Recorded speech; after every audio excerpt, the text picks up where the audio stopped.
My name is Darren Hupke, and this is Pixels and Polygons, part of the Soundstone Network.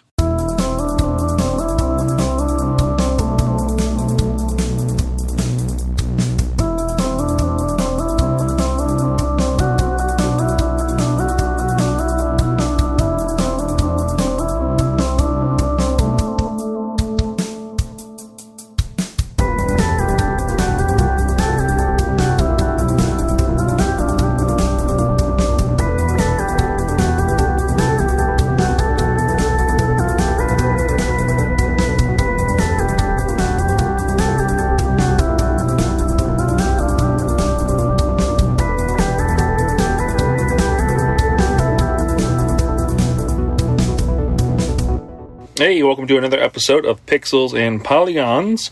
It's a new week, new episode, fun conversation you'll be able to hear after the break with my guest. I guess as usual, I say that every week, so I don't know if y'all have been disappointed and don't believe me, or just believe me and I don't need to say the same thing every week. I don't know. Well, new week, new episode, new guest, new question. You can skip ahead after the break if you'd like and jump right into it. But if not, I got some new announcements than the regular typical announcements up front. I have shirts available. So over on pixelsandpolygons.net, there are some shirt designs and just like the logo, Pixels and Polygons logo, and some artwork with the mascots from the various retro game zine covers or just the standard mascots, Pixel and Polygon. But yeah, there's a bunch of color options and a bunch of styles that you may or may not like. I don't know, check them out. But they are available. $20 for, I think, most of the designs. There's like a baseball style tee that's a little bit more. But yeah, that is new. Obviously, the Beat 'em Up Volume 1 is still fresh. You can get that on my website as well, over on pixelsandpolygons.net. That is also on Amazon. If you are listening and you live internationally outside of the U.S., the smart call would probably be to check your region's variant of Amazon, so like .uk or .ca or wherever it may be. And they will likely have cheaper shipping options for you. That's using their like print-on-demand kind of service type of thing. So that should be the easiest route to go if you want to pick up that book. Otherwise, Retro Game Zine still chugging along. We're up to the August issue. I believe this episode will release still in August. Yeah, so you should be okay there still with Blaster Master. Next month we'll have the Mario Tennis issue, which was super fun to do. A couple contributors there had a good time playing through that game again. Played it way more than I anticipated playing it as well. But yeah, head over to patreon.com/Darren Hupke /shop to purchase any of those books or zines digitally. That is the digital storefront. Head over to pixelsandpolygons.net if you want to physically buy any of the books and now merch like shirts and such. And yeah, plugging away at the 32-bit library volume as well. Just got back from Long Island Retro Gaming Expo a couple weekends ago, and I'll be in Portland later this year at the Portland Retro Gaming Expo.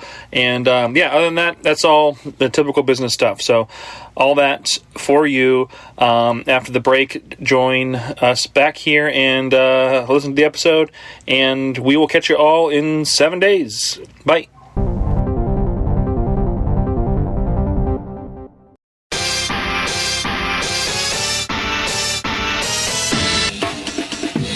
Listen to Flashback 64, the chronological Nintendo 64 podcast. Hosts Gooey, McKenna, and friends flashback to the 90s and early 2000s with a look at the Nintendo 64's catalog and its contemporary cultural and historical context. Starting with the console's launch titles and proceeding in release order, we discuss classics like GoldenEye, Super Mario 64, and Star Fox 64, as well as some not-so-beloved games, lesser-known titles, and everything in between. Along with game-specific deep dives, we also cover other bits of pop culture from the time, like films, music, and more. Subscribe wherever you get your podcasts.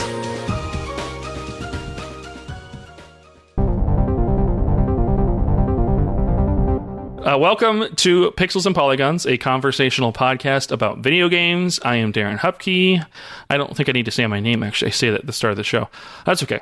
I said my name. Now I'll say Nic McConnell's name. He is my guest on this episode. Welcome back to the show, Nic. Thank you for having me. This is Nic McConnell. Thanks so much for having me. It is always good to be here and hang out and chat. Yeah. You might be hearing Nic on the audio waves in the future as I badger him into trying out and doing something new.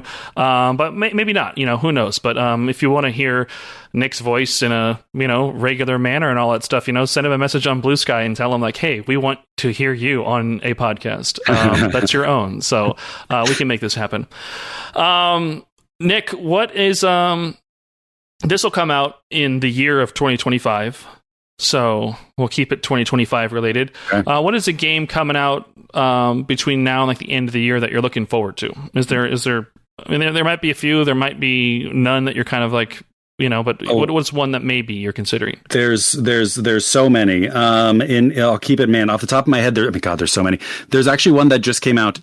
Can I say today? When we're doing a podcast that comes out later, if I say today, will the audience know that I mean the day that we're recording? I want to be. It's like the time gets so strange on podcasts. Yeah, you could just say at the time of this recording. At the time of this recording, that's right. At the time of this recording, a game came out called Pipistrello, which I believe is Pipistrello and the magical yo-yo, I believe is what it's called. It's from a developer called Pocket Trap and published by PM Studios. It's a gorgeous, like the pixel art is absolutely gorgeous. Kind of looks like a lost Game Boy Advance game, action adventure, sort of Metroidvania kind of game. I'm not doing a great job of explaining it, but I played the demo back at a Next Fest a few months back, and it just blew me away. So Pipistrello came out in late May of 2025 and is something that I'm really excited to have a chance to play. And then another one that's coming out, I don't know if it's for 2025, I believe it is, but it's from the developer of Elekhead. This one's called I don't know how to pronounce it, but it's O with an umlaut and then two more O's after it. And it's another sort of puzzle platformer game. If you haven't played Elekhead is a game that I suggest every single person in the world play. I think it's one of the best games ever made. And I'm stoked to see what he does with this game. So those ones. How about Donkey Kong too? Does Donkey Kong count? Can I say Donkey Kong Bonanza? That one looks pretty good. I was going to say Bananarama, but it's Bonanza. Yeah, Donkey Kong Bananarama is the sequel. That's likely what's going to happen. That game does look fun. I'm not a big Nintendo or Switch, pal or anything. I'm not against them or anything whatsoever. I just, that's just not totally my jam. But when I first saw those like trailers and all stuff, like the deforming of like the land and like kind of like being able to like destroy, and I don't know, just something about that gameplay just looks like it could be really fun and really cool. And I like just like that new visual design for him and everything. It's kind of refreshing, like this Donkey Kong, and now giving him a chance to have like a cool new style like action platformer and still kind of feel separate from something like Kirby or Mario, but still be in that same kind of vein and everything. It's a really cool Nintendo way to just reinvent and rebrand, but still feel really like approachable to what the character is. So absolutely. I think that game looks great. I don't think I'll be getting a Switch 2 anytime soon, but that would be a game I would get if I got it on launch. Yes, that is a game I'm looking forward to a ton. I lost my screen there for a brief second. I'm sorry about that. Looking forward to it a ton. I wasn't sure beforehand. I'm a sucker. I'm not unbiased when it comes to Donkey Kong and Diddy Kong and those things, because I grew up on Rare, right? Like Rare N64 stuff. So for me, that version, Kev Bayless's version of Donkey Kong, is so part and parcel with some of what I love about it.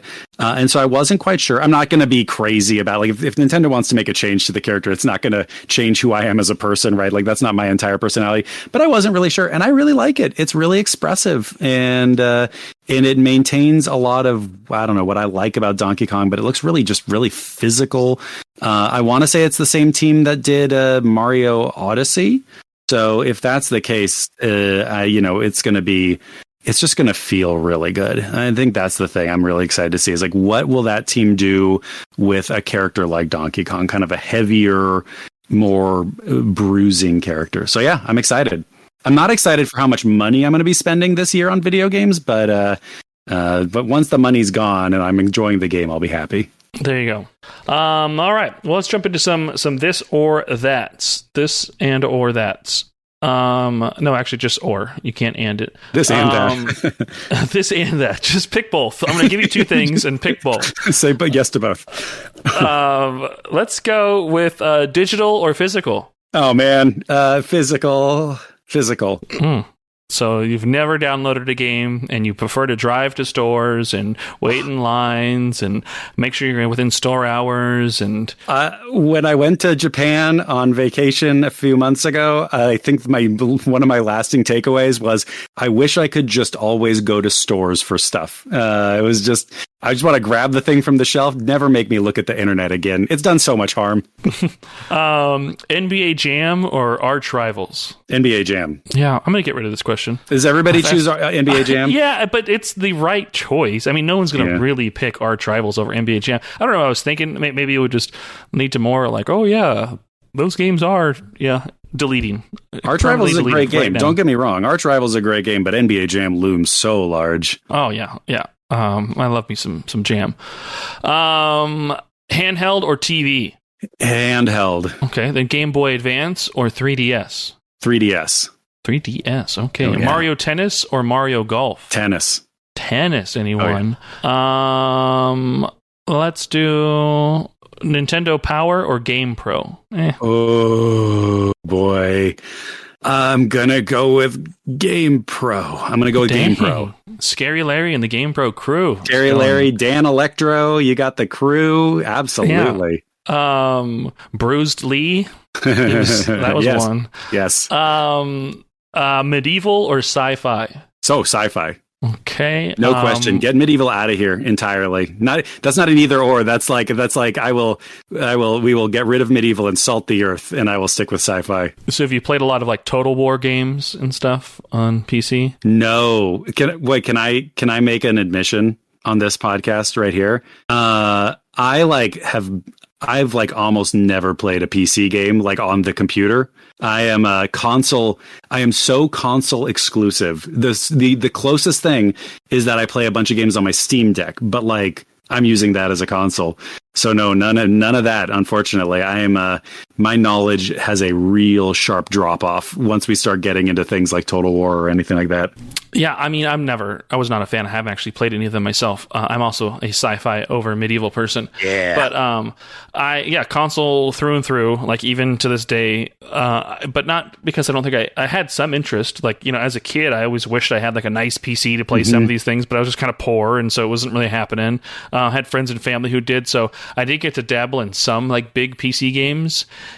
But because I couldn't play those, I would just find a console game. And then oftentimes you find those console games that are just not done or not popular or done well on PC anyway. So there's there is definitely two different worlds out there. And there's so many great things, I guess you could say on both, but there's so many great things on console that I'm never going to play all of those. So like, I'm not even worried about missing what I'm missing there. Cause there's so much, on either side of the fence that, you can find something to enjoy no matter what. That's right. And especially, I think like the Steam Deck actually really blew that open for me. Two things actually blew that open for me. One, the ability, the increase in independent games getting to be put on consoles, right? Originally with like PlayStation 4 and stuff. And then the Switch and then the Steam Deck obviously is just wide open. I've just also never learned how to use WASD and a mouse for any sort of in-game movement. I tried to do it the other day for something at work, and I was like, "Oh no, I'm good. Give me a controller. I gotta have a controller." Where's the controller? So you forget the controller somewhere around here? It's like my most boomer-coded, like absolute, just out of touch, get off my lawn sort of thing. But it's true. Give me a controller. Last one: Shenmue or Yakuza? Oh, Yakuza. By the way, Yakuza could not run if is that the phrase? Could not run if Shenmue didn't walk or crawl or whatever it is. I love them both. Yakuza is maybe one of my favorite series of all time, though, so it's a kind of a tough comparison. Okay. All right, well then that leads me into the icebreaker. Then, I mean, you can select this as your answer here, but 2-part question. First part is, what is one of your favorite games or franchises? And again, this is I know the episode topic is also going to tread in this water here, but just pick one of your favorite games or franchises and just let me know one of them now. It doesn't have to be the number one. It could just be, one you do it. Let's just go with this. We're talking about Yakuza, Yakuza as a series, and Yakuza 0 in particular as a game. Okay. Now give it a new title, and you cannot use Yakuza. Oh, I'm going to call it Kamurocho Friendship Club because it takes place in Kamurocho, which I think is the pretend version of Kabukicho in Tokyo, and it's about the fraught and strained but genuine friendships of a number of characters who reside and live and play in Kamurocho. So Kamurocho Friendship Club, because ultimately that game and all the Yakuza games are games about friends and friendship and beating each other up, right? Yes. That's one problematic aspect of some of the friendships is the physical violence, but aside from that, they all get up after, dust themselves off. They figure it out. Gotcha. Okay. All right. That's a good one then. I love that question. That's a fun one. I am just curious to know if anybody's going to listen to it and have it already know I've heard this question before. I mean, I think I've surprised enough people with it. So it's a good one. I like that question. Yeah. So now we'll get in the main topic. Again, this is similar, but what is one of your least favorite games and one of your favorite franchises? So, all right. And then kind of tell us a little bit about that. Why this has gotten me into some trouble on the internet before because I think it veers into hot take territory. It is not intended as a hot take. I mean it sincerely. I will preface it with this. It's a game in the Mario series, and as a game in the Mario series, I fully recognize that it's still actually quite good. But unlike the rest of the games in the Mario canon, I don't really enjoy it for one reason or another. Is this going to be Sunshine? Okay, you don't have to answer. No. You still have more set up. That's it. I will say it is not Sunshine. I actually prefer Sunshine in part because I think Sunshine's more interesting. It's not. Sunshine's not as good a game, but it's more interesting, so I enjoy it more. It's Super Mario World on the Super Nintendo. What? This is hot take. This is a new episode. Hot take. Let's go. This is least favorite game and one of your favorite franchises. One of the most influential and important games ever. You've just not found a way to enjoy as much as literally every other human being on this planet. That's right. That's right.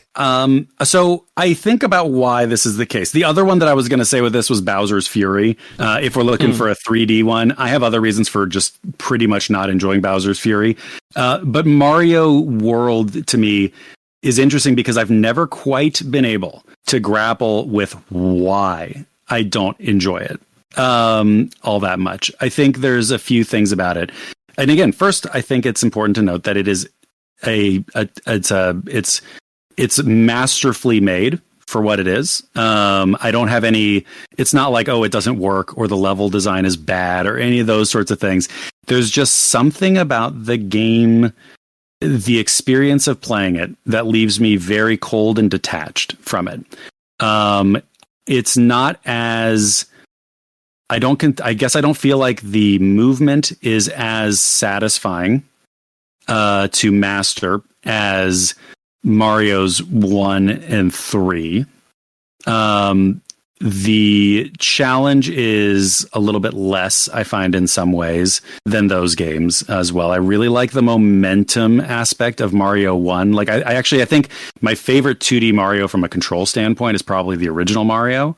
I like that you don't get as much control over it and you have to really sort of predetermine your movements with momentum and those sorts of things. I think that the game's framing, all these, donut places, all the food references, all that kind of stuff just feels very strange to me. That doesn't really work. It feels like it's trying to be quirky and funny, and it doesn't land for me. And then there's the music. And I think that this is maybe the actual core of it. I think that the music itself, if you were to take the music out of the game and put it on hardware that could make music sound good instead of the Super Nintendo, I think that you would have one of the best soundtracks of all time. However, this is not a visual medium, but Darren's face. If I don't make it out of this podcast alive, please call. Please check in near the wellness check. No, there's disbelief. That's what this is. And that's fair. That's the question. This is your question, though. I mean, and this is like. Exactly. I mean, like that's everybody's allowed to have their opinion. Everyone's allowed to have their thoughts. Everyone is allowed to have those feelings for this. Although this one, I'm kind of towing the line. Like I do recognize that this is a beloved game.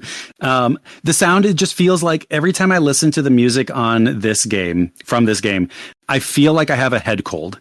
There's something about it. It feels like the noise is being squeezed through a small tube, and everything feels slight. And like it's being played, through like maybe like a carton of milk, and that for whatever reason really bugs me. I'm not as interested in the exploration aspect. I think I actually especially dislike the castle levels. I think I'm sorry, not the castle. It was the ghost houses is what I was trying to say. I truly dislike ghost houses in Mario games. And so, Mario World, just, I remember seeing screenshots of it in an FAO Schwartz catalog before it came out and becoming extremely excited. I remember getting my Super Nintendo on Christmas morning, being extremely excited and booting it up and just never, ever quite clicking with it.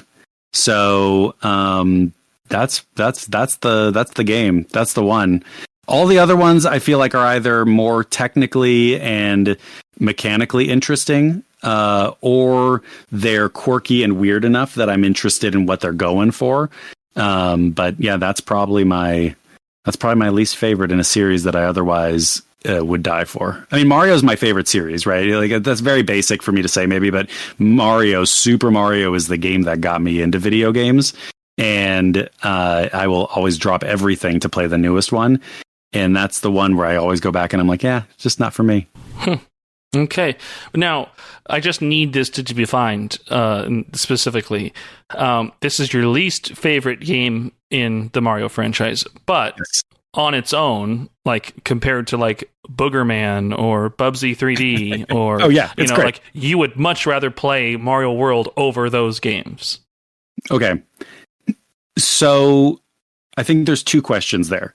I think one, is it a better game than those? No question. It's is it a better game than those? Absolutely. There's no way around it.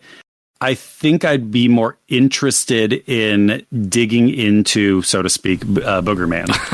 It's a pick and flick adventure. It's a pick and flick adventure. What was that? That was on the back of the box. They said two thumbs up all the way up to the knuckle. So, and again, not because it's a better game. It's not. But Mario World is an incredibly well-made video game. And I think maybe that's the problem that I have with it, is that it is incredibly well-made, and I find it antiseptic. Is maybe what it is. It feels like all the rough edges have been smoothed off. But okay, that makes sense. I mean, I can understand. And again, I guess and you can probably find some really. I even play I don't want to say subpar games, but I'll play all types of games. And if it's not a AAA masterpiece, I don't just shut it off and move past it. I will still play something and try and find that interesting mechanic, or if I'm still able to be entertained, even if it's a 7 out of 10 type of thing, I'll still stick with it. So I guess, playing a Boogerman or playing, a Bubsy or something like that, like you can probably still play those games and find entertainment and find joy in things. And if Mario World is like this game trying to be this game to you, and you're not feeling it, not seeing it, not feeling it, like, yeah, you're just not gonna dabble with it. You've gotten a taste for what it is, and it's just not gonna be that thing for you, and that's okay, I guess. Yeah. Okay. And I've beaten it, right? I've played it all the way through, and I would say this, like, if somebody were saying, hey, you can give you can show your kid a game. Like if they were like, hey, show my daughter, like, a video game, and your choices are Boogerman or Mario World, right? I'm choosing Mario World, and I'll probably choose Mario World over most things, honestly, just because it is such a clear example of like mastery in a lot of what it does. It just, for me, doesn't feel that interesting. But yeah, I mean, for sure, like it's one of those things where whenever I say that, I know it's sort of a hot take, and I know people are like, oh my God. It's just, yeah, it's a weird thing. And some of it may also just be when it came out, when I was growing up, where I was at. I'd gotten, like, my friends had Sega Genesis. Maybe I was just at a stage where my interests lay slightly elsewhere, and so I never wound up getting that hook, right? Like it never like quite hooked me at that age, and so I don't have that same connection with it. I will say this, and maybe this is too much for one episode. I sort of feel the same way about Link to the Past. Yeah, this is too much for one episode. We show's over. Nick's final episode of Pixels and Polygons. Great having you here. See y'all later. Bye. That's right. It might be a Super Nintendo thing, maybe even more than a Mario thing. So ultimately. can I share? Yeah, can I share? A borderline hot take-ish thing about both those two titles as well, but I do want to underscore the fact that I think Super Mario World, to me, is one of the best in its series. I mean, if we're just cutting it off of 2D to 3D, like, I want to say it's in the tops for me, in like the 2D space.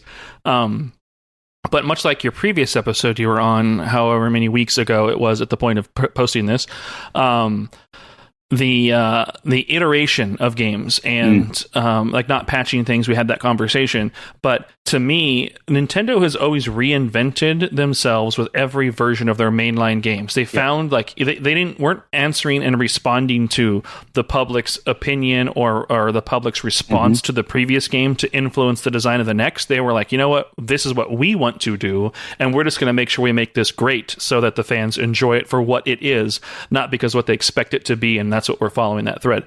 So my hot-ish take, my lukewarm take, I think both Link to the Past and Mario World are iterations of some of their best games and not those independent standalones like they are. So you almost have to kind of like, I don't want to say fault them, but like Mario 3 is like a nearly flawless game. And I think Nintendo saw that and saw the Super Nintendo and thought, similar even mechanics, like the P-speed underlying, like the flight and verticality to some of the levels, the varying lands and bosses and things like that. Like there was like a thread that you can kind of see through from 3 to World. And while World, I think on pound for pound and like everything on paper, you can tell that it was better than what 3 did. Which one is better, 3 or World? Like, I mean, I can almost sometimes say, like, the other one that I fight with in my brain is, I think, Super Mario 3 being the best 2D Mario game over World. So, and same thing, Link to the Past, like, compared to the original, it's almost, is this them, like, hey, if we had a redo, if we can take that same design concept and that design document that we had for that game, and let's do it now on this new hardware, like, what will this be? And there was like such a connective tissue between the two. Is it a better game to me? Yes, but is it still iterating on that and not reinventing that or reimagining or like completely removed from that? So I don't know what my hot take is within that, and if that is upsetting to anybody, but those are thoughts I've had, and I'm just speaking them out loud on my platform. Now there's no takebacks. I think that's fair. I mean, I think that's exactly fair, and actually probably articulates part of what I feel about Mario, about those two games, that maybe I haven't quite connected. That is sort of and again, this is very reductive. So if anybody is listening, like, I have nothing but respect and admiration for the people who made those games, for people who make video games in general. It's an unbelievable. So, so for me saying like it's iterative, like I don't intend that to discount any of the incredible work that the teams have done. But yeah, I think for me, it does maybe make them slightly less interesting, slightly less surprising, when it's done that way. And I hadn't really thought about it that way. I say that now, but then I also think that maybe my favorite 3D Zelda is, Twilight Princess, and that's super iterative. So maybe, I don't know, maybe not, but yeah, it's an interesting thing. I will say my list, if I may, of Mario games, my ranking of the 2D Mario games, because there is a split, right? I think there's a big split. Is Mario 2 is number one. Mario 2 USA. I think I just have a strange... It's not even a Mario game, and you're putting out number one Mario game. I think I have a really strange relationship with Mario, maybe. Like Mario 2 is my favorite.